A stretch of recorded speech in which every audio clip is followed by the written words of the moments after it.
Nining pagsaunog sa Deaf Awareness Week, gitinguha nga mas ma-promote pa ang paggamit sa Filipino Sign Language.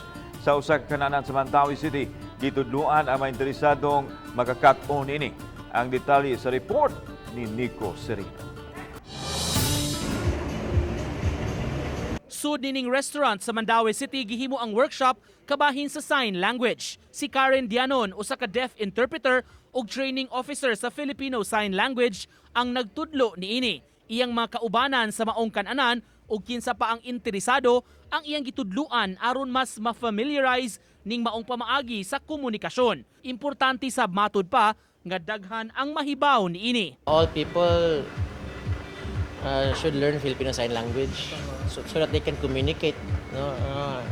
And through this, mga regardless sa laon profession. Matud sa founder sa PADS, kung Philippine Accessible Disability Services, makalingaw ug informative ang 2 ka oras nga sesyon. Bintaha sabyud kuno nga mahibaw niini aron makatabang sa deaf community. The good thing about this is that it's the deaf persons, no? It's deaf people teaching hearing people the beautiful language which is Filipino Sign Language.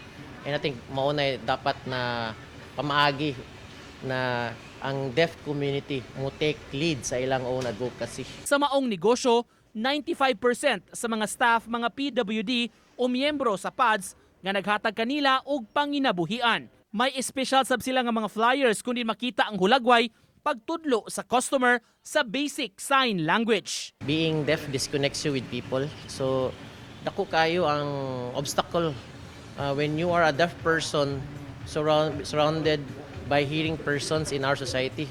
Tungod kay dili ka maka-express imong kagalingon, or kung adun naman kay i-express imong kagalingon, dili kasabot ang mga tao. Happy Deaf Awareness Week.